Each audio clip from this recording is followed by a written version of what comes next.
ciptanya langit dan bumi. Nggak mungkin dong langit dan bumi itu diciptakan oleh manusia. Atau yang pertama, yang kedua nggak mungkin dong Tuhan itu terlahir, karena ketika terlahir berarti ada yang melahirkan. Kalau ada yang melahirkan berarti nanti ada yang melahirkan lagi, maka akan perputaran seperti hanya rantai makanan putar. Jadi tiada kunjung habisnya. Nah, ya kan? Nanti arahnya ke sana juga. Ya, coba ini silakan Mbak Karyana kalau mau menanggapi. Kayaknya udah panas ini sedikit nih. Ini Pak Ustadz Mamba, jangan mutar-mutar ujung-ujungnya ke doktrin. Ya udah, ini aja kita motivasi. Saya suka motivasi Pak Ustadz, ya Ustadz Hanafi. Tapi bolehlah yang bersifat umum, jangan ke doktrin saya. Kalian bilang hanya satu Tuhan yang benar, selainnya salah. Lalu saya bilang Tuhan punya tim, punya kru, punya anak, punya malaikat. Nah, malaikat itu boleh nggak saya bersujud kepada malaikat yang diutus? Boleh. Nah, jadi berbeda dalam hal doktrin. Kita mau bahas doktrin atau apa nih? Kan kita membahas motivasi hidup. Bagaimana supaya manusia ini semakin baik gitu. Yang baik itu Tuhan. Tuhan sudah otomatis baik. Bagaimana kelakuan kita semakin baik, ya kan? Itu aja, Pak Ustadz. Jadi kalau gini, masalah doktrin saya rasa nggak usah dibahas. Ini saya kasih edukasi lagi, Bunda Karyana. Sebetulnya bukan nafsu yang harus dimatikan, tapi dibimbing sampai mengenal Sang Pencipta gitu loh. Sampai mengenal saya. Jadi yang sebetulnya yang teman-teman lawan sepanjang hidup itu bukan dunia, bukan saya, bukan teman, bukan Ustadz Mamba, bukan Hanafi, bukan manusia, tapi sesuatu yang sangat dekat, Bunda Karyana. Siapa? Dirimu sendiri. Maka di dalam diri kita tuh ada yang ingin taat dan ada yang ingin berpaling. Itulah yang disebut nafsu, Bunda Karyana. Nah, dia bukan musuh yang harus dibunuh nafsu, tapi kekuatan yang harus diarahkan, Bunda Karyana. Ya. Tadi bilang bukan nafsu yang dimatikan. Ya, Pak Ustadz bilang bukan nafsu yang dimatikan, ya kan? Kalau saya turuti nafsu saya, udah nikah saya setiap tahun, Pak Ustadz. Nah, jadi saya itu. Gini, Bu Karyana, ini sudut pandangnya sangat berbeda jauh sebentar. Ini kita tawarkan dulu satu Nabi. Bu Karyana tadi mengatakan masalah kebaikan. Ini kebaikan itu mau secara kebaikannya secara tradisi, adat, atau yang bagaimana Bu? Karena kebaikan itu bagi kita itu ada dua kemungkinan Bu. Gimana arahnya Bu? Gimana Pak? Kalau Ibu Karyana? Maksud saya tadi sorry. Ibu Karyana kan membahas masalah intikal kebaikan ya kan Bu? Terlalu keras saya bilang dimatikan. Dikendalikan gini, seperti Rahman bilang. Jadi gini, betul. Dia bukan musuh yang harus dibun-bun nafsu, tapi kekuatan yang harus diarahkan nafsu itu. Karena kalau dia dibiarkan nafsu itu, dia akan menyeret Bunda Karyana. Tapi kalau dia dibimbing, dia akan mengantarkan kita kepada Sang Pencipta yang sesungguhnya. Karena itu nafsu itu tidak tetap, dia berjalan, dia berubah, naik, kadang turun gitu loh. Dan perjalanan seorang hamba akan berjalan bahasa kita menaikkan nafsunya. Dia harus membimbing nafsunya. Sama kalau ego kita itu udah pokoknya gue udah iman saklek gitu. Ya, artinya dia ditundukkan sama egonya, sudah. Oke, Pak Ustadz. Saya tanggapi sedikit lagi. Sebenarnya berarti Ibu sependapat sama Bang Hanafi bahwa nafsu itu dikendalikan. Bahwa nafsu itu tidak bisa dibunuh. Benar. Bukan mati ya. Sebenarnya dikendalikan. Kalau mati itu sesuatu yang ini ya, impossible lah bisa mati. Dikendalikan. Berarti sependapat jadi dari omongan Bang Hanafi itu. Itu kan saya kan suka ngomong sarkas kadang-kadang ini Bang Jemi. Maksud saya gini, saya survei di lapangan, baik Kristen, baik Buddha, baik Islam, bentuk-bentuk dosa, teman-teman saya yang ini saya, semua cenderung melakukan dosa. Nah, saya miris dan sedih pengalaman orang lain seperti saya alami gitu. Ya kan? Nah, untuk itu saya lebih introspeksi diri supaya nggak mengalami yang seperti dia alami. Wah, kok kenapa mukamu lebam-lebam? Iya, dipukul suami. Suami keberapa itu? Ketiga. Alah, buset. Lu sih ngapain sih ketiga? Makanya yang pertama aja pun udah sulit. Menambah-nambahin lagi apa? Baguslah kita ini kita kendalikanlah nafsu kita. Ya, godaan sih banyak di luar sana, ya kan? Tapi maksud saya gini, kepada wanita-wanita yang bijak, mohonlah, ya kan? Semakin berhikmat dalam hidup. Itu aja. Terima kasih Pak Ustadz. Saya kok ini Ustaz Nafi nggak sepakat sama statementnya Mbak Karyana tentang mengendalikan itu loh. Mengendalikan Ya iyalah, menurut Anda kan jangan dikendalikan, maunya aja terus, apa? ya kan? Apa? Ya nikah melulu saya nanti. Karena Gini laki-laki Bu, kan Ibu, Bu, sampean gini Bu, coba sedikit ya. Nafsu itu kan sebuah keinginan Bu. Keinginan itu kan ada banyak keinginan baik, keinginan jelek. Sepakat tidak Bu? Nah sederhananya seperti ini. Nah ketika ada orang keinginan jelek, contoh wanitanya atau laki-laki, waduh, kita spesifik ke masalah seks ya. Nah, pengen seks, nah artinya Bu Karyana akhirnya dia mengendalikannya dengan bentuk apa? Tidak mau menikah, tidak seks, tapi tidak mau menikah. Akhirnya dia diam sendiri. Akhirnya kan meronta-ronta nih. Nah meronta-ronta maaf. gak ada meronta-ronta Pak Ustadz. Ah ini Pak Ustadz nih asumsi. Tenang dulu. Sabar ya. Ada yang mungkin bisa menahan. Ada yang mungkin tidak bisa menahan tapi mengalokasikan ke hal yang baik dengan bentuk nikah. Ada yang nggak berani nikah karena di sana juga nggak bisa menahan, akhirnya hubungan bebas. Ada yang nggak bisa menahan trauma pengen nikah, tapi dia nggak mau hubungan bebas, akhirnya masturbasi, ya kan? Nah ini polemiknya ada macam-macam ini, ya kan? Nah dari situ itu bagaimana? Yang paling bagus itu yang menikah. Ketika konsepnya masturbasi, konsepnya berhubungan bebas, konsepnya dia itu apa tadi? Lupa aku ya. Nah itu nggak kurang baik semua, nggak baik. Karena ini nggak ada aturannya. Nah disinilah konsepnya keinginan itu bagaimana ketika keinginan yang jelek itu kita arahkan kepada hal yang baik, ya. Keinginan pengen hubungan biologis, berhubung nggak ada pasangan diarahkan ke hal yang baik dengan bentuk menahan kalau kuat. Kalau tidak kuat, ya konsepnya nikah itu, gitu loh Bu. Sehingga maksud saya begini Bu, orang itu kapasitasnya macam-macam Bu ya. Mungkin Bu Karyana bisa mengendalikan dengan bentuk berpuasa, setiap birahi, kemudian mandi, biar dingin kan gitu, biar nggak nafsu lagi kan gitu ya, nggak birahi lagi. Nah, ada sebagian yang lain itu birahinya sangat kuat sekali. Ketika sudah mandi apapun masih tetap birahi. Ini kan butuh solusi Bu, ya kan? Nah solusinya bagaimana? Maka diarahkanlah kepada sebuah bentuk jalur pernikahan gitu loh Bu.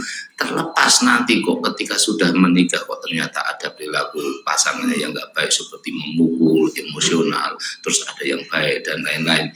Itu adalah kasus yang baru yang notabene nanti butuh sebuah solusi Bu. Butuh untuk bermusyawarah, berdiskusi gitu loh Bu. Nah itu kurang lebihnya seperti itu Bu Karyana ya. Kalau nahan terus khawatirnya Bunda Karyana nahan sampai puluhan tahun, kalau nggak kuat Mas Ustaz Hanafi, bledosnya itu seperti Gunung Merapi Ustaz Hanafi. Kurang lebihnya seperti itu. Tadi dia tapping di bawah, tapping katanya nikah tuh bukan coba-coba. Harusnya langsung ngomong aja Bunda Karyana, nikah tuh bukan coba-coba Ustaz. Lah kalau nikah nggak coba, terus kalau nggak dicobain diapain? Dicolek.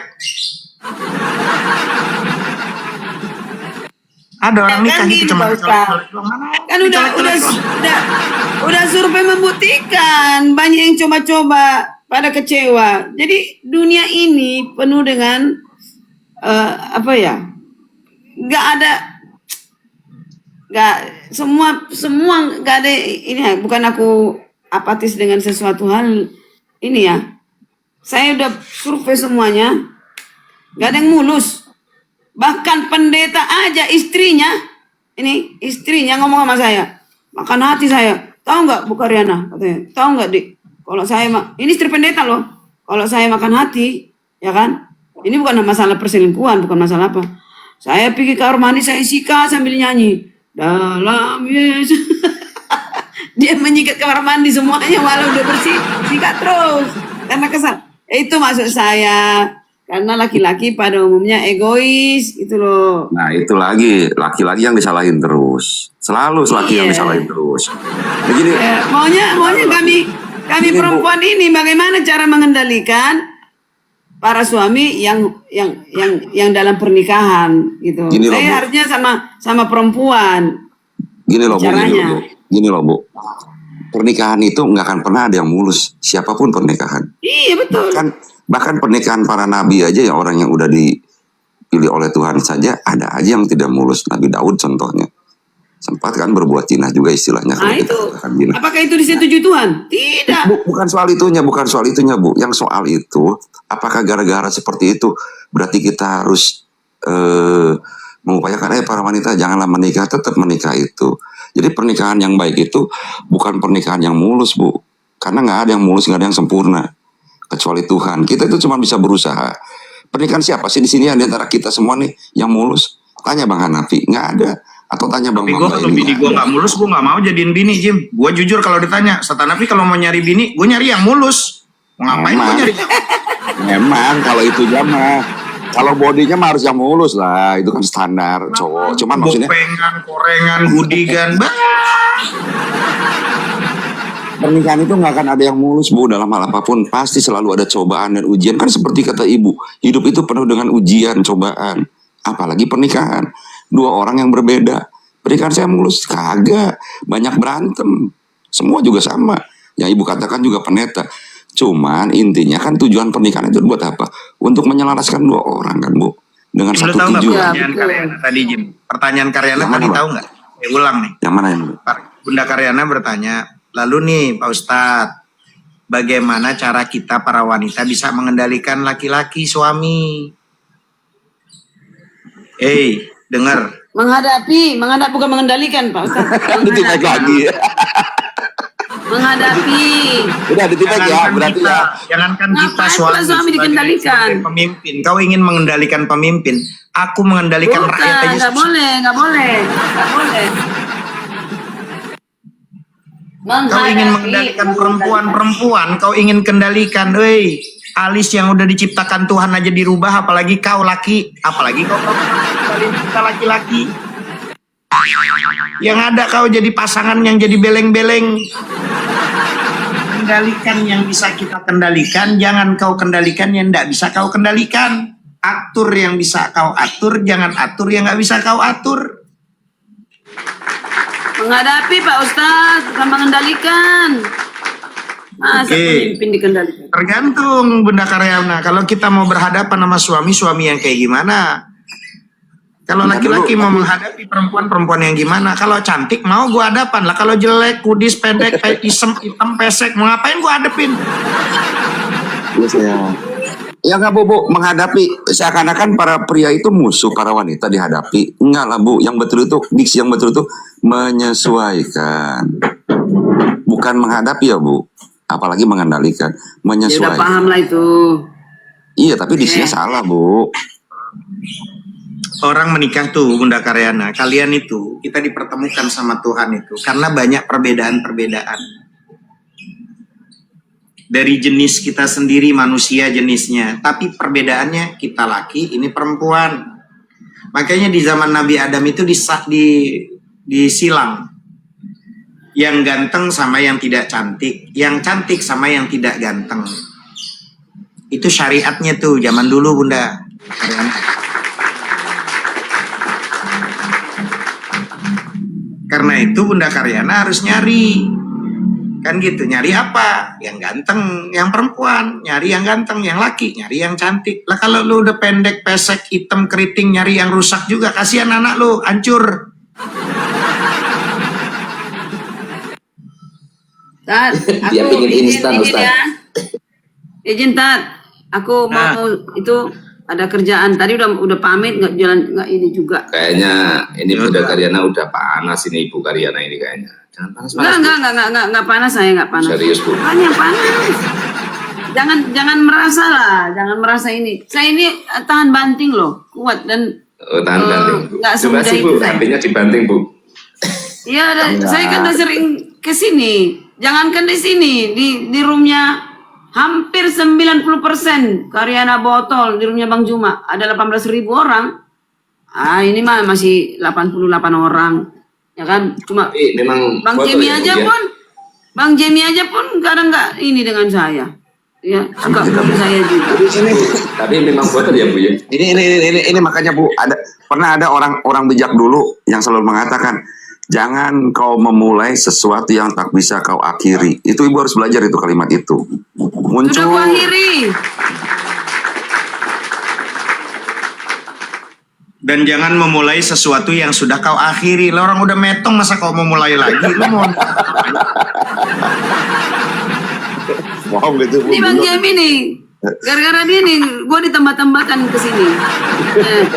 Ya salah kita runggu. Jadi nama kau jadi si Siti. Walah. Oh bagus Bu. Bagus saja. kata kalian. Bu, bawain dulu Bu. Karyana Datang nanti janda anakku, keras mama kok jadi si kepala lu. Siti. Nih.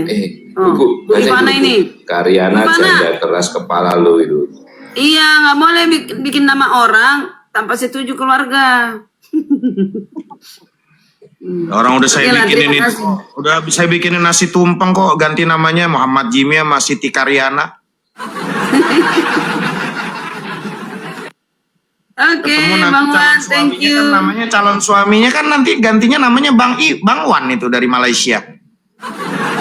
Pak Ustad, sebenarnya gini loh. Ini termasuk Ada di ini, bawah Bang Wan, ada di bawah itu. Ini Pak Ustad, Siti Nurhana diam-diam ya kan, Siti Ara. Ada yang orang diamin aja, yang penting oke, diam-diam saja. Saya kalau nggak suka saya bilang gitu. Kalau nggak pas saya bilang itu aja, ya kan? Padahal berlawanan dalam hati. Nah itu bedanya Karyana dikit, ya kan?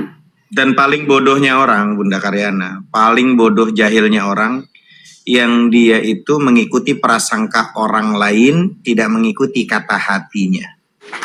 Betul. Betul. Jadi begitu maksud saya Siti Karyana. Enggak. Gua menolak nama Siti. Thank you. Aisyah, bukan Siti Karyana. No. Bu, itu Bang Wan ketawa terus Bu dari tadi Bu. Typing ketawa terus Bu. Ada 5 kali 6 kalinya Bang Wan tuh. Bang Wan tuh. Ya, kemana Karyana pergi, Bang Wan datang. Bunda Gaya. Halo. itu apa namanya, kita kan dilahirkan dari dua orang tua yang berbeda, pasti ada perbedaan. Nah perbedaan itu bagaimana nanti pada jenjang pernikahan itu kita menyamakan yang sama dan membicarakan yang berbeda. Pada kondisi seperti itu baru kita bisa menjalani hidup ini. Kalau kita mau sama semua bagaimana bisa? Nggak bisa lah. Jadi Iyalah. kalau kita mau mengharapkan bahwa suatu rumah tangga berjalan mulus, nggak pernah akan ketemu sampai dunia kiamat. Nah, benar tuh Pak Rahman, benar. Jadi, nggak ada yang mulus. Nah, saya sudah mengalami, buktinya tidak mulus. Nah, tidak mau Tetapi mengalami bukan lagi, jangan berarti- lakukan. Udah, itu aja. Bukan berarti yang tidak mulus itu kita tidak mau melangkah, karena di tengah-tengah perbedaan itu nanti kita mendapatkan suatu hikmah. Dari situ kita belajar menghadapi masalah dari setiap Ya masing-masing lah kehidupan. ya. Kalau tidak ada masalah Bu Karyana, kapan kita diajari untuk bersabar saudaraku? Iya kan? Jadi, kadang ada Bunda Pak Karyana. Rahman. Komal saya, bahkan Komal Hanafi 35, Pidakwa itu kan biasanya orang minta cariin yang comblang, jadi comblang, mak comblang, janda atau perawan sama duda sama duda sama janda, atau posisi janda pengen yang perjaka, kita comblangin. Tapi Komal saya hari ini, saya tuh sedang ingin menyatukan, yang satu udah nggak mau cari laki lagi, yang laki nggak mau cari perempuan lagi, maka itu saya jodohkan Karyana sama Bang Wan. Ada aja Pak Ustadz. Mana mungkin bisa bersatu? Oh iya Ya justru benar Bu.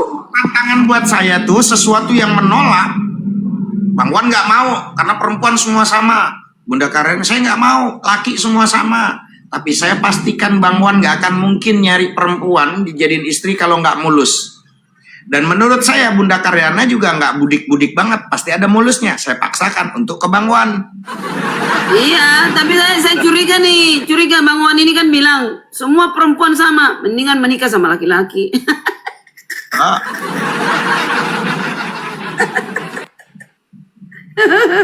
sorry bercanda. Oke, thank you semuanya. Siap. Bunda Karyana, thank you udah jadi tamu Bang di Wan, sini. Pak Ustadz. Selalu. Mohon izin. Sering-sering hadir lah Udah jam- Bunda Karyana. Motivasi Siap. ini untuk kehidupan biar lebih baik. Sering hadir lah. Baik Pak Ustadz, terima kasih atas pengalaman Sukses semua selalu. dan Sehat pengajaran. selalu, Bunda Karyana. Mudah-mudahan cepat dapat jodoh orang Malaysia. Assalamualaikum warahmatullahi Amin. wabarakatuh. Amin. Waalaikum. Allah mahdi Allah. Waalaikumsalam, Sri.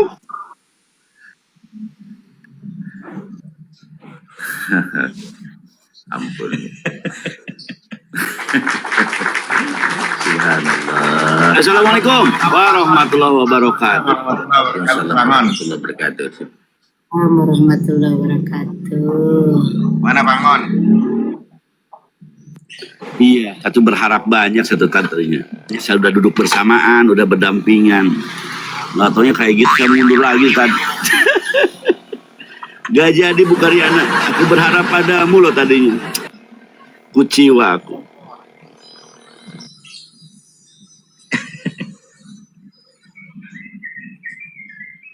Bu Karyana itu Advent ya, Advent. Tadi malam saya sempat nonton bersama Bang Loding. Lumayan lah dalam pemahamannya dalam ini agak demokrat. Kayaknya Bang Wan ini dibawa ada peluang kayaknya.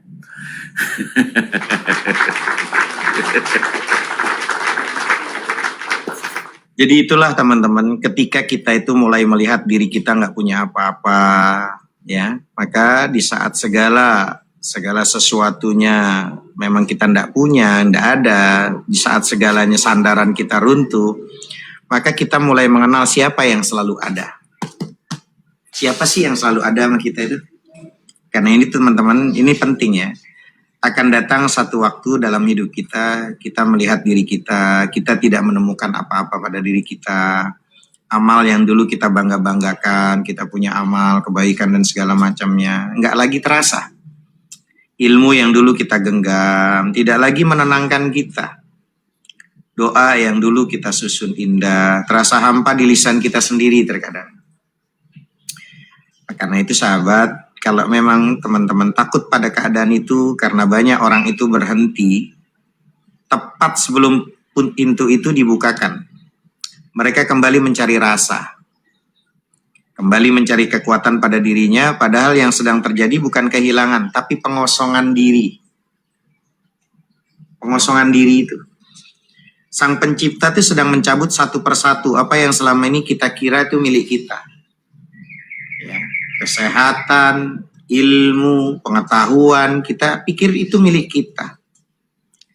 Sang pencipta ini sedang mencabut satu persatu Allah ini. Apa yang selama ini kita kira milik kita, bukan untuk menyiksa kita. Mau kita ada yang level ustadz, levelnya dokter, segala macam. Di masa nanti ada masa level status nama terakhirmu SA, SG dan segala macam, DR dan segala macam itu nanti cuman hanya tinggal itu doang. Bukan untuk nyiksa kita, tapi agar kita melihat bahwa sejak awal kita tidak pernah merasa memiliki apa-apa memang. Karena itu sahabat yang dirahmati Allah, kita berkata, saya beramal, padahal siapa sih yang memberi kita kemampuan untuk bisa beramal itu?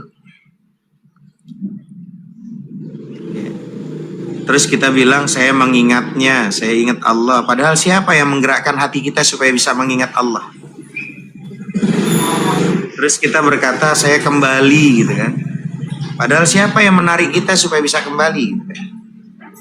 Disitulah perlahan kita akan melihat bahwa diri kita itu tidak lebih dari seorang yang digerakkan sama Allah.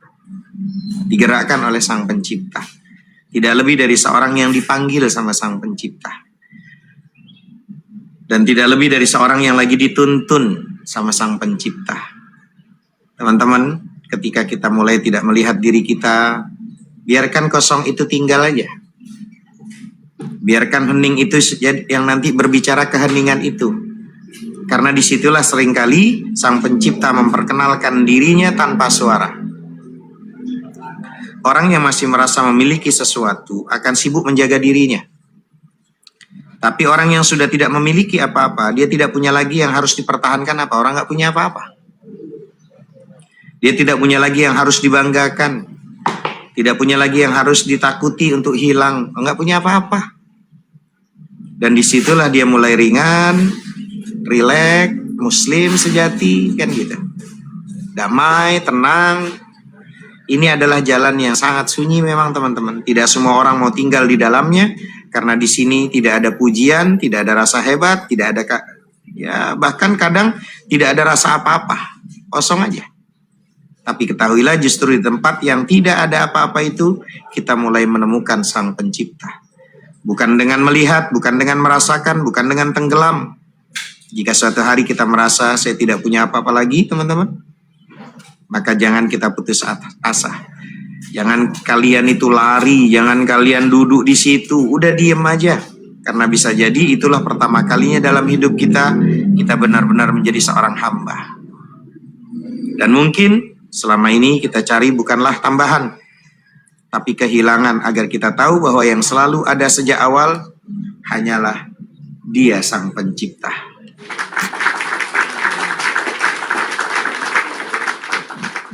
Gitu teman-teman. Lanjut.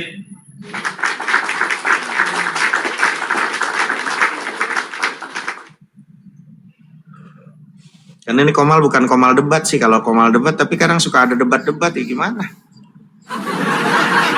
Komal dakwah nanti agak habis zuhur baru ada Komal debat. Ya. Izin bertanya, Pak Ustadz. Izin bertanya.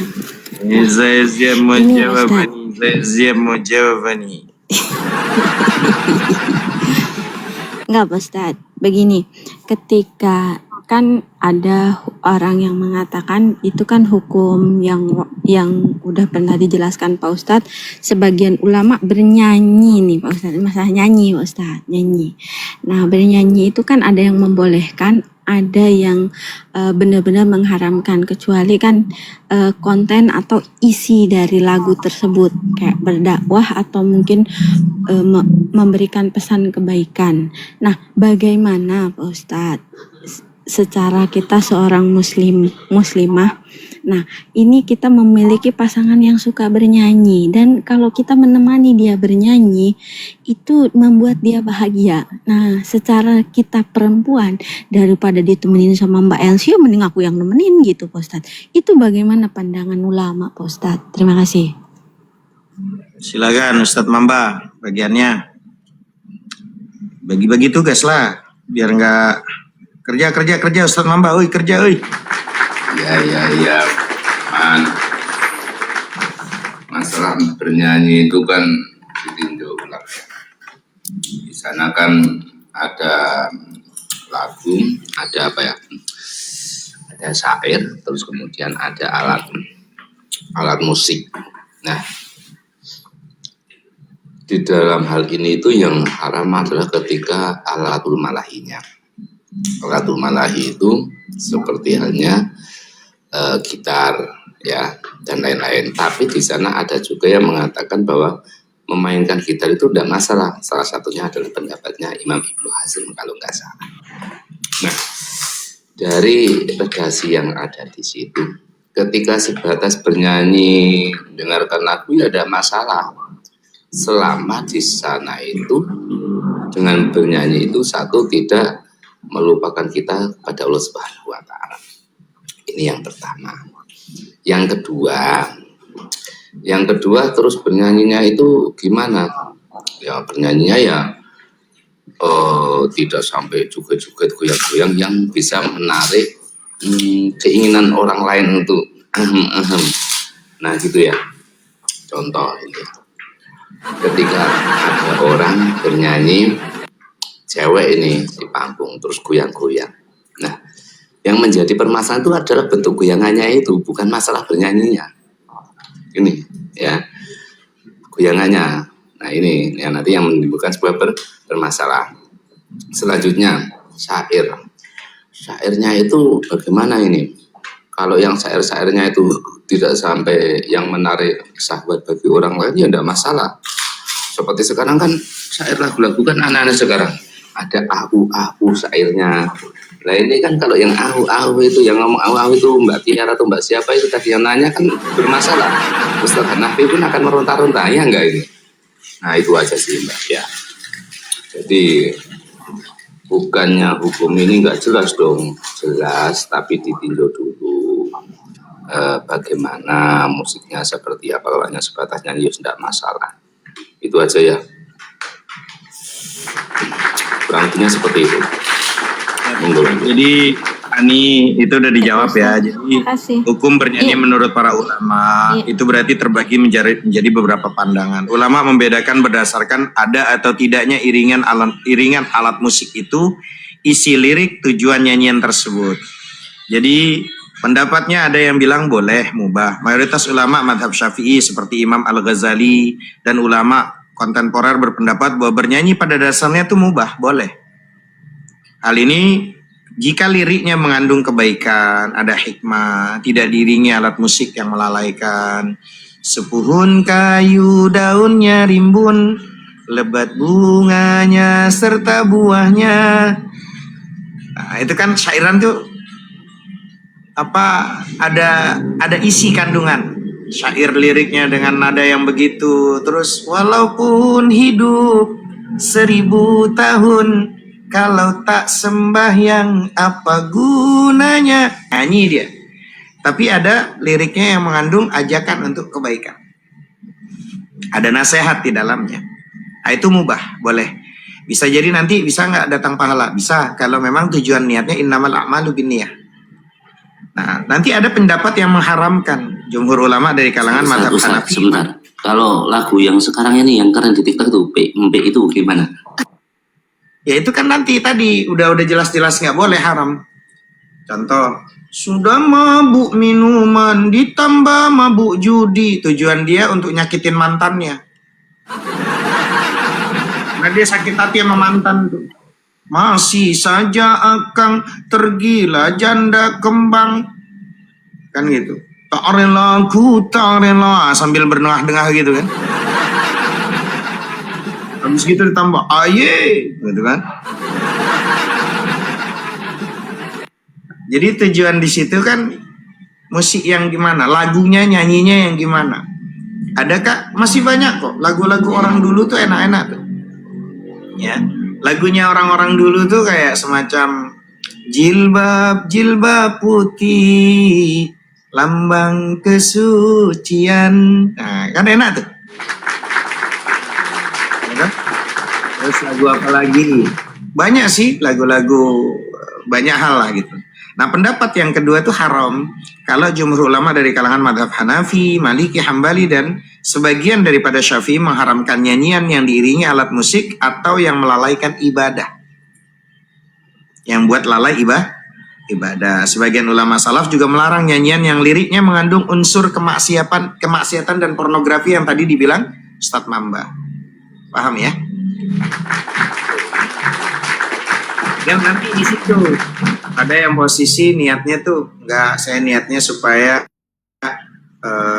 nyanyian yang saya sampaikan ini ada ibadah, sholat, belajar, ngaji, ya silahkan bangun lirik-lirik yang bagus. Banyak kok lirik-lirik suara-suara yang nikmat kok. Dan di dalamnya itu ada ada ilmu di dalamnya. Contoh nih, kalau mau kan Ustadz bilang kayak abda'u bismillahi warrahmani wa birrahimi daimil ihsani falhamdulillahil qadimil awwali al-akhiril baqi bila tahawuli. Ini nggak enak kalau dimasukin aye, nggak enak tuh. Nggak pas kan gitu. Jadi artinya kembali kepada niatnya.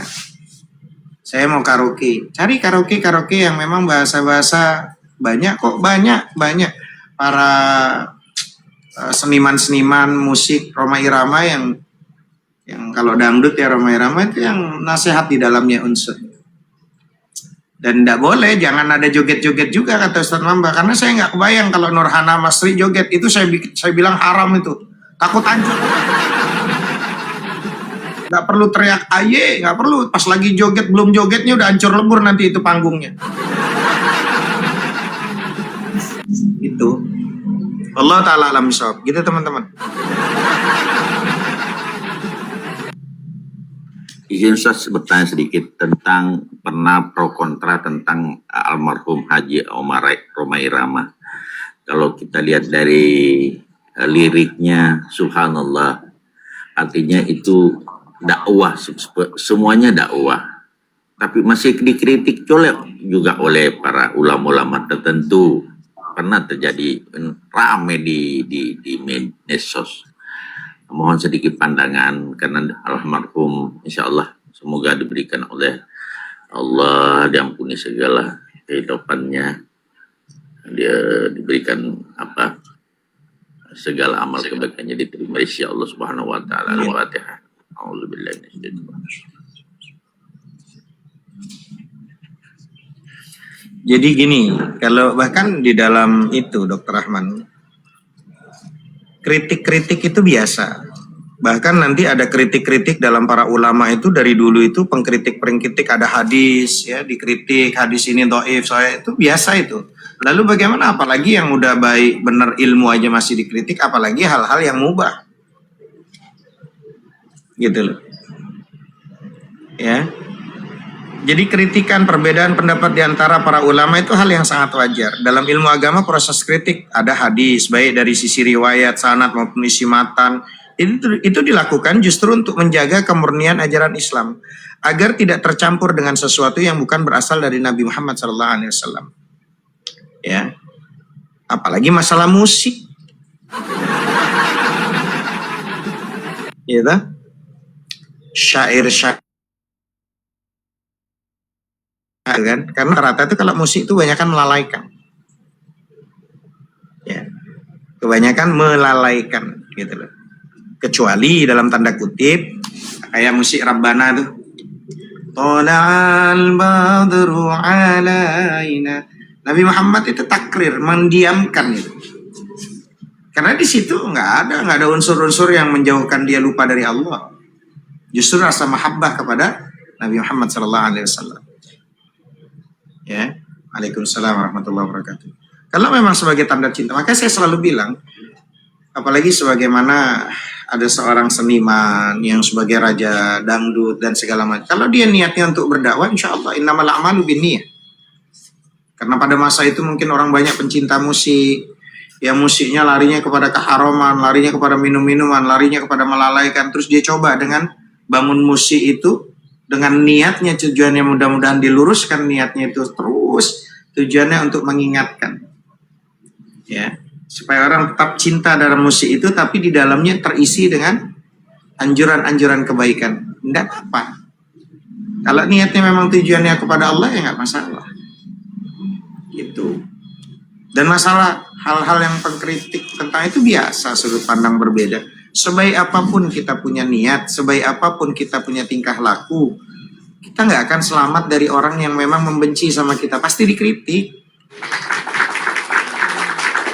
Dan mudah-mudahan kita semua menjadi orang-orang yang dikritik, yang niatnya kita mau melihat kritikan itu sebagai membangun diri kita, bukan sesuatu yang seakan-akan menjadi sesuatu yang membuat kita jadi drop, jadi lemah untuk terus berdakwah. Gak usah jauh-jauh, jangankan Rhoma Irama, orang yang debat di Komal aja ada yang pro ada yang kontra kok. Diskusi lintas agama, para ulama aja, teman-teman aja, para debaters Muslim, apologet Islam, ada yang pro ada yang kontra kok, itu biasa. Selama memang kontranya itu karena di situ ada caci maki, ya berarti kita ambil hikmahnya, berarti jangan caci maki, jangan hina menghina. Kita ambil poin-poin yang membuat debatnya tertuju dengan baik. Malah bahkan kritik itu sesuatu yang membuat kita jadi kayaknya musuh gua nih yang kritik gua. Enggak, jangan-jangan yang mengkritik tuh tujuannya supaya ranah yang dibangun dalam lintas agama perdiskusian tertuju sesuai dengan dari mulai awal buka sampai akhir pembicaraannya, semuanya tertuju hanya untuk kebaikan dan kebenaran. Kan begitu. Apalagi musik biasa itu. Tapi kita tetap husnuzon, mudah-mudahan niatnya dari salah satu raja yang dibilang dangdut, ratu dangdut dan segala macam, tujuannya untuk kebaikan, insya Allah. Gitu aja. Allah Ta'ala alam bisawab. Gitu sih. Makasih Ustaz. Catur sama main gitar haram nggak Ustaz? Catur sama main gitar itu haram kalau dilempar ke orang mainnya. Ada gitarnya ditampol ke Jimmy gitu. Ah, itu haram tuh. Catur, biji caturnya dari kayunya kayu jati, berat pula. Oh, Jimmy lagi lewat, ditampol ke Jimmy. Haram tuh catur, main catur. Gitu Nurhana. Ngomong aja ada di atas pakai tapping pula.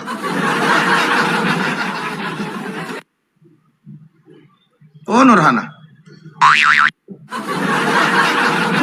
Dia nanya, Nice.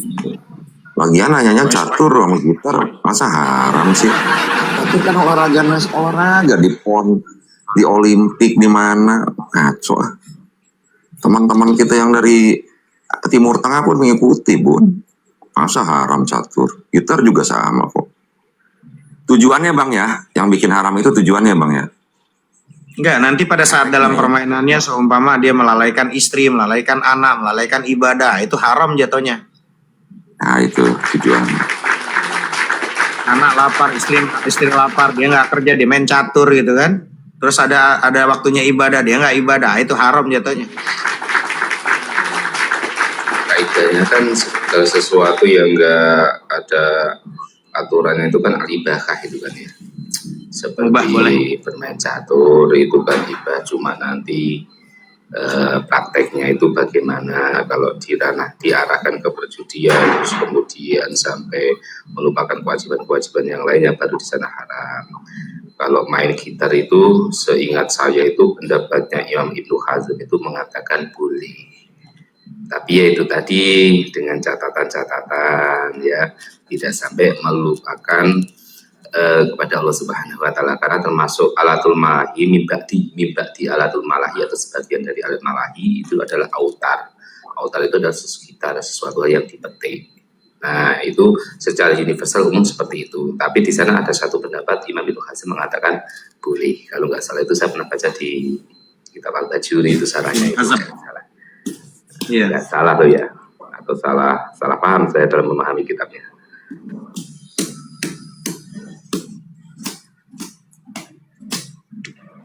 Ya betul, betul.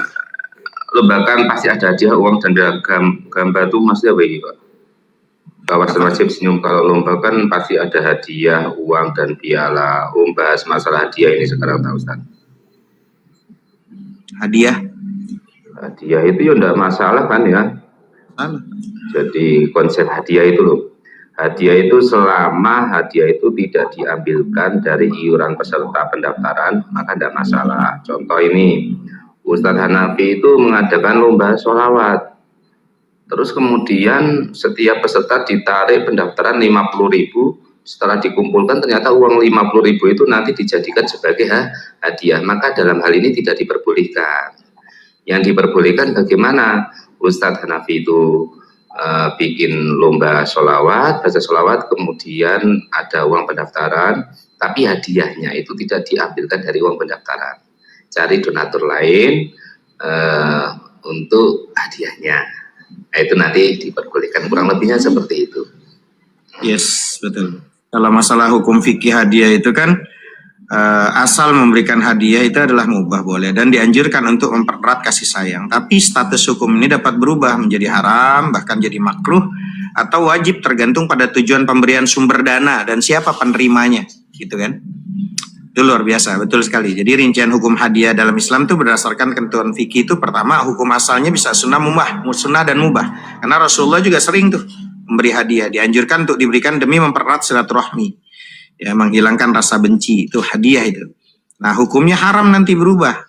Contoh suap, hadiah yang diberikan untuk membatalkan kebenaran, menenangkan perkara secara tidak sah, menangin perkara gitu. Yang biasa dikenal dengan namanya riswah, haram tuh. Ada gratifikasi itu namanya. Nah, ada gratifikasi di mana hadiah itu imbalan kepada pejabat, pegawai yang di luar hak atau gajinya, itu haram, ya. Nah, barang haram memberikan hadiah berupa makanan, minuman atau benda yang diharamkan oleh syariat juga. Hadiah perlombaan tertentu tadi udah dijelaskan. Para mayoritas ulama hadiah perlombaan dana yang berasal dari iuran wajib seluruh peserta misalnya. Nah, patungan untuk dijadikan hadiah pemenang. Nah, hukumnya haram karena menyerupai judi jatuhnya. Paham ya? Nah, nanti ada hukum wajib. Menjadi wajib apabila hadiah tersebut merupakan bentuk memenuhi janji nazar atau bagian dari nafkah yang telah ditetapkan atas keluarga. Gitu. Nah, jadi makruh nanti. Apa hukum makruh? Dibenci sama Allah. Menolak pemberian berupa bantal, alas, duduk, wangian, minyak wangi, dan susu karena termasuk sunnah untuk menerimanya. Gitu ya. Jadi kayak gitu. Kalau menolak pemberian itu, contoh bantal, wangi-wangian, susu. Kalau dia nolak nerima, itu jatuhnya jadi makruh. Allah Ta'ala alam misal. Itu keren itu kalau di. Boleh saya nanya sama Bang Mamba, Bang Hanafi? Boleh. Kebetulan ada kehidupan nyata nih Bang. Berarti kalau gitu lomba mancing ya, yang sering saya lihat ya, lomba mancing. Kalau saya sih kebetulan memang karena suka mancing di laut, jadi jarang. Tapi kan ada teman-teman kita yang lomba mancing itu ya, lomba mancing yang di kolam itu ya Bang Mamba ya. Nah, kan peserta kan dipinta mulai dari level yang ada yang cuma 100, yang agak level bawah tuh. Ada yang sampai satu kali masuk sampai 1 juta pun ada. Berapa puluh orang dari, mungkin bukan berapa ratus orang dari beberapa daerah. Mulai Jawa Tengah, Jawa Barat datang. Lalu kan pemenangnya yang dapat ikan paling besar dapat hadiah ini.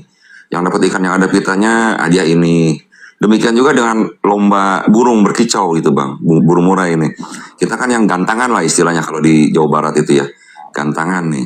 Kan kita bawa burung nih, kita daftar dulu nih, bayar misalkan 50.000 atau 200.000, nanti dapat hadiah apa. Berarti kalau yang kayak gitu, kemasuknya haram juga Bang berarti Bang? Ini Mas, ya sebenarnya saya minta maaf ya, yang perlu kita gali, kalau masalah uang pendaftaran tidak masalah.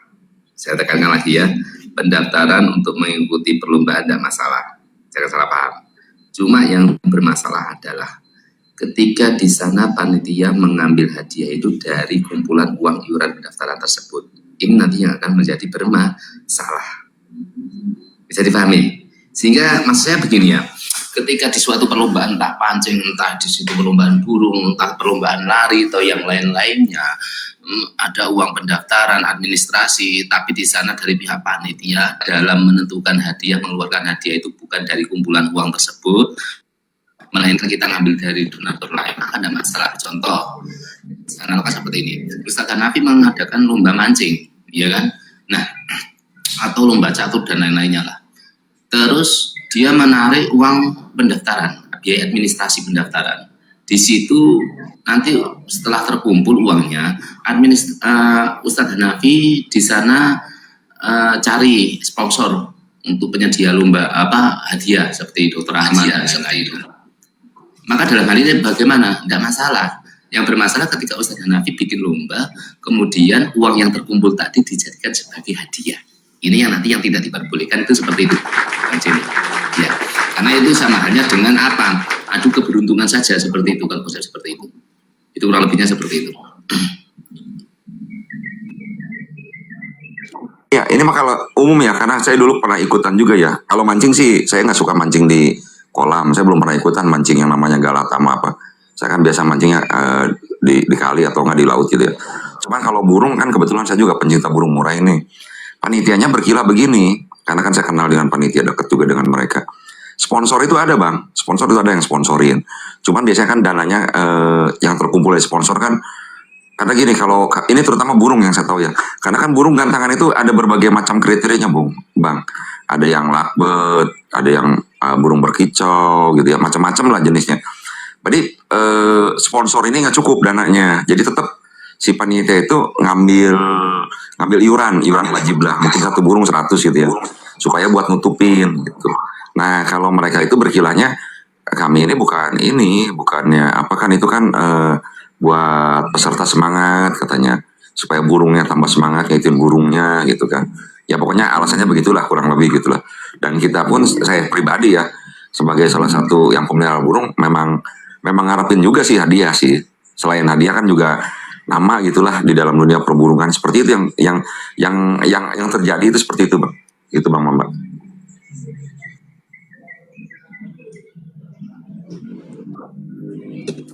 Atau konsep pengambilan uang administrasi pendaftaran itu tetap tidak boleh, karena ini nanti konsepnya adu keberuntungan. Dalam judi itu kan adu keberuntungan. Contoh saya beli selain nomor selain umpamanya 1.000, ini kan adu untung. Nanti kalau dapat umpamanya berapa ratus ribu, kalau nggak dapat ya sudah hilang. Nah itu sama halnya juga seperti itu, Mas. Makanya ketika biaya administrasi tidak masalah, tapi yang terpenting di dalam masalah penyediaan hadiah itu bukan diambilkan dari uang tersebut. Itu poinnya di sana, ya Mas ya. Kurang lebihnya seperti itu. Hukum arisan Ustaz Hanafi itu gimana itu Ustaz Hanafi? Hah? Apa? Itu ada tanya hukum arisan. Arisan boleh. Arisan itu boleh karena dianggap sebagai akad tolong menolong. Kalau memang di situ ada ta'awun, utang piutang, tapi kegiatan ini bisa menjadi haram kegiatannya. Bisa jadi haram kalau ada unsur riba, ada unsur penipuan atau perjudian. Nah, itu jadi masalah tuh. Udah dibahas, tapi tidak apa-apa diulang lagi. Landasan hukum akad arisan, akad utang namanya qard ya kalau dalam bahasa fikih. Ulama kontemporer seperti Syekh Abdullah bin Abdul Aziz Al-Jibrin mengatakan arisan sebagai bentuk pinjaman. Peserta yang mendapat giliran pertama dianggap berutang kepada peserta yang sebelum mendapat giliran, kan gitu. Saling tolong menolong tujuannya. Ya, ta'awun, arisan itu gotong royong mempererat silaturahmi antar anggota tanpa ada unsur mengambil keuntungan pribadi, itu ya. Nah, aturan yang membuat arisan menjadi sah halal ya, supaya arisan sah terhindar dari dosa menurut syariat harus memenuhi syarat. Apa itu? Tidak ada namanya riba. Uang atau barang yang di-store diterima harus memiliki jumlah atau nilai setara. Tidak boleh ada tambahan bunga atau kelebihan yang pengembaliannya yang diisyaratkan, nggak boleh. Itu. Kedua, undian yang adil. Undian yang adil gimana? Hanya digunakan untuk menentukan giliran penerima secara adil, bukan untuk berjudi. Paham ya? Terus objeknya jelas, tidak gharar. Jumlah setoran, periode penarikan harus transparan sejak awal kesepakatan dibuat. Gitu. Nah, praktek arisan yang diharamkan gimana? Nanti ada arisan yang menurun. Contoh, sistem di mana diharamkan karena mengandung unsur penipuan ya.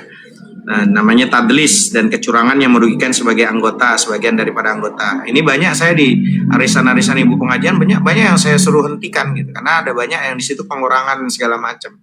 Setiap arisan nanti diambil duitnya buat beli ini. Nah, itu makanya nanti jadi saya bilang udahlah gitu loh. Terus ada denda keterlambatan. Nah, ini juga ada gitu loh. Kalau ada denda berupa tambahan uang bagi yang telat membayar, denda tersebut termasuk riba jadinya nanti. Ya. Terus arisan sebagai kedok perjudian, nah ini juga diharamkan. Kalau arisan dijadikan ajang mempertaruhkan sejumlah dana untuk meraup keuntungan besar. Seperti itu. Ya, itu dia, ada admin, ada apa ya. Harus disepakati administrasi gimana nanti maksudnya nih, administrasinya. Gitu. Silakan Ustaz Mamba kalau menambahkan. Atau gimana. Dan itu yang terkadang dalam arisan itu suka berkurang nanti. Ini Bang Wahyu ini Ustaz, arisan menurun dia. Ya udah haram. Dia kalau pertama nerima itu banyak, nanti dibawa-bawa menurun itu Ustaz. Ya, daripada bikin arisan mendingan naruh duit di bantal kayak zaman-zaman nenek-nenek dulu tuh, taruh di selipan BH, taruh di bawah bantal, udah aman gitu.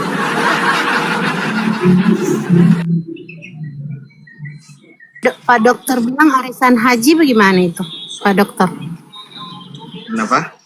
Pak dokter bertanya arisan haji. Bagaimana hukum tentang arisan haji gitu menurut para ulama fikih? Maksudnya arisan haji gitu. Jadi arisan hukum haji pada dasarnya juga mubah, boleh. Tapi pelaksanaan itu membutuhkan kehati-hatian ekstra. Ini banyak dibahas kok.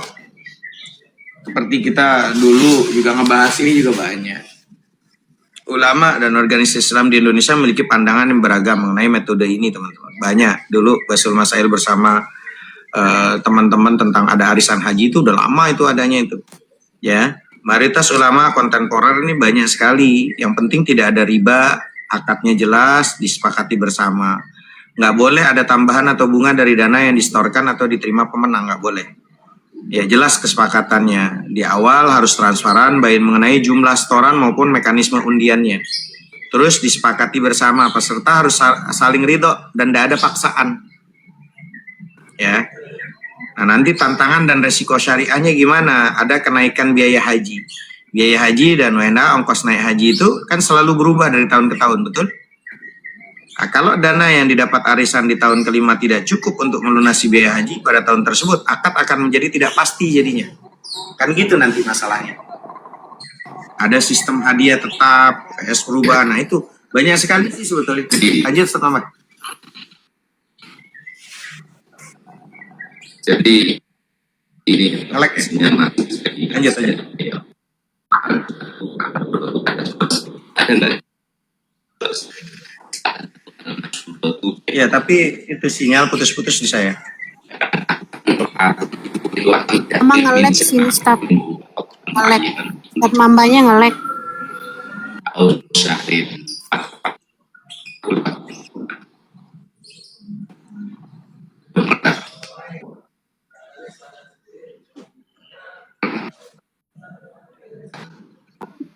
Tapi ada loh Ustaz sekarang.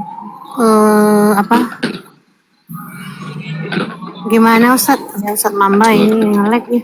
Jadi Ustaz Mamba itu suaranya nge-lag Ustaz. Tahu antum gimana? Suaranya nge-lag antum. Masih nge-lag suaranya.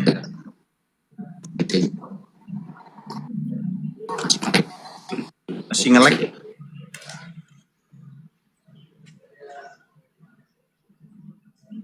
Ya pokoknya esensi ibadah haji ya teman-teman. Itu diwajibkan bagi kaum muslimin yang mampu secara finansial, istatoah itu. Jadi artinya kalau kita menggunakan uang arisan hakikatnya itu kan kita kalau arisan tuh kita tuh berutang kan pada peserta lain, betul nggak? Nah, oleh karena itu pastikan kita memiliki penghasilan yang cukup dan jaminan yang kuat untuk bisa melunasi kewajiban iuran arisan tersebut hingga selesai agar tidak membebani diri sendiri atau peserta lain. Nanti itu banyak masalahnya nanti ketika dari tahun ke tahun itu kan berubah, betul nggak? Itu masalahnya di situ nanti. Itu ada kenaikan biaya haji nanti.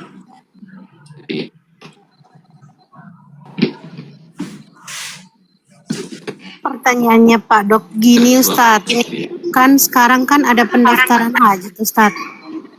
Nge-lag nggak aku? Enggak, Ustaz Mamba yang nge-lag itu. Bagus, Oh, bagus. enggak. Bagus. Begini Ustaz. Karena udah terbiasa suaranya udah bagus. Kemarin-kemarin sih suaranya masih nggak enak. Sekarang udah bagus. Begini Ustaz. Kan sekarang Udah kan ada mendingan, udah dari mendingan. ada pendaftaran haji tuh Ustaz. Ya dibuat juga sama kantor tuh. Contoh begini Ustaz, dia pendaftarannya 25 juta tuh. 25 juta itu dicicil selama tergantung mau ambil 1 tahun, 2 tahun. Tapi lebihnya sampai jadinya dia uangnya jadi 40 Ustaz. Gimana itu? Mungkin Itu begitu nanti ya akan pendaftarannya. dibilang risikonya ada beberapa pandangan dari Vicky lebih berhati-hati atau melarangnya jika terdapat unsur ketidakpastian. Kalau ada unsur ketidakpastian, terutama perlu diwaspadainya meliputi apa nanti? Ada kenaikan biaya haji kan nanti kan? Nah itu kan nanti arisan kan nggak semuanya berangkat kan? Ntar berapa tahun lagi, betul nggak? Uang pendaftaran aja itu Ustaz. Dana dapat nomor porsinya itu 25. Selebihnya tanggungan kita itu. Kalau ada kenaikan atau pengurangan kan itu tergantung dari kitanya. Tapi yang uang pendaftarannya untuk dapat nomor porsinya ini Ustadz 25 juta ini kita masukkan di pegadaian begitu. Ada lebihnya. Kan tadi kan udah dikasih tahu syarat rukun di dalamnya. Tidak ada riba, akad jelas, disepakati bersama, kan gitu. Tidak boleh ada tambahan atau bunga di dana tersebut yang disetorkan atau diterima pemenang. Kalau ada di dalamnya berarti nggak boleh, haram. Akadnya juga jelas, kesepakatan di awal Ustaz, itu harus transparan. ini mbaknya ini ada Ya. nggak suara saya ini? Ada. Jangan Lanjut. dicampur aduk dulu ini dari mbaknya. Ini mbaknya jangan dicampur aduk dulu, Mbak. Ada nggak suara saya? Ada nggak suara saya? Ada. Sekarang Kalau ada saya lanjut ya. Jadi gini, kita konsepkan dulu masalah arisannya, deal. Untuk yang lain-lainnya itu nanti Mbak. Jadi kita runtun ya. Sekarang kita bahas masalah arisan. Karena arisan itu ada referensi mengatakan al-jum'atu al-masyhuratu bainan nisa'i bi an takhudha imra'atun min kulli wahidatin min jama'atin min duna qadran muayyanan fi kulli jum'atin ila akhirih. Maksudnya ngeten. Ada sekelompok orang itu setiap hari Jumat. Orang-orang perempuan itu selalu mengambil uang dari setiap satu orang, ditarik uang, manis 10.000, 20.000. Kemudian setelah berkumpul ini diberikan kepada satu wanita yang waktu itu ketika diundi ternyata dia keluar. Maka boleh enggak sampai selesai dalam 1 tahun. Maka di sana diperbolehkan. Ini konsep arisan. Kita analogkan di dalam kasus permasalahan arisan haji. Ada orang kalau mau arisan haji harus daftar dulu 25 juta sampai dapat kursinya, nanti iuran per bulannya sekian.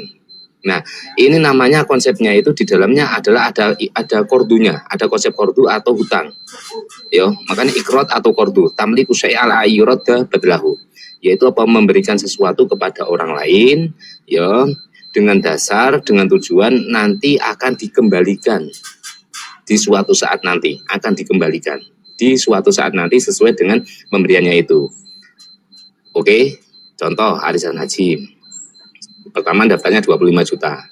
Kemudian setiap bulannya membayar 2 juta. Kemudian satu ini dalam 1 tahun si A keluar, nanti dia berangkat haji. Sah enggak? Sah. Terus yang lainnya nanti tahun kemudian ngumpulin uang-uang lagi semuanya, yang ini lagi undian ini. Nah, itu boleh enggak? Boleh. Nah, muncul polemik masalahnya kan di sini nanti. Kalau hutang nanti terkadang kan naik turunnya karena kan haji itu kan tidak terlepas dari dolar. Di saat $1 dolarnya itu 12.000, oke, standar 12.000. Tapi tahun kemudian ternyata 25.000. Maka bagaimana ini? Ya tidak masalah. Karena apa? Karena kordunya, hutangnya itu sesuai dengan kurs dolarnya. Jadi semisal, kebetulan pas Mbak Paijah ini dia pas di saat dolarnya tinggi, ya kan? Nah ini bagaimana? Ya tidak masalah itu. Karena apa? Karena hutangnya iurannya itu kursnya adalah dengan konsep dolar. Terus yang permasalahan ketiga, ternyata mendaftarkan haji itu diambilkan dari pegadaian yang tadi konsepnya ada ribanya, kan gitu. Mbak Nurhana mengarahkan ke sana. Ini beda lagi kasus permasalahannya. Artinya ketika sampean tanya apakah hajinya sah enggak? Sah. Karena apa? Ketika dia hutang ke pegadaian, otomatis dia sudah diberi uang 25 juta. Jadi miliknya Mbak Nurhana. Cuma akad di dalam masalah hutang kok ada syarat jarun naf'an lil mukrid, syarat yang menarik manfaat kepada orang yang mempiutangkan, ini nanti yang tidak diperbolehkan, yang jatuhnya riba. Nah, perihal permasalahan ketika sampai mendaftarkan haji dengan uang 25 juta yang hasil dari bank sah enggak? Ya tetap sah-sah aja. Itu, mas saya seperti itu. Ya Mbak Nurhana ya. Jadi jangan dicampur adukan. Terlepas nanti permasalahan. Terus nanti apakah konsep hajinya itu mabrur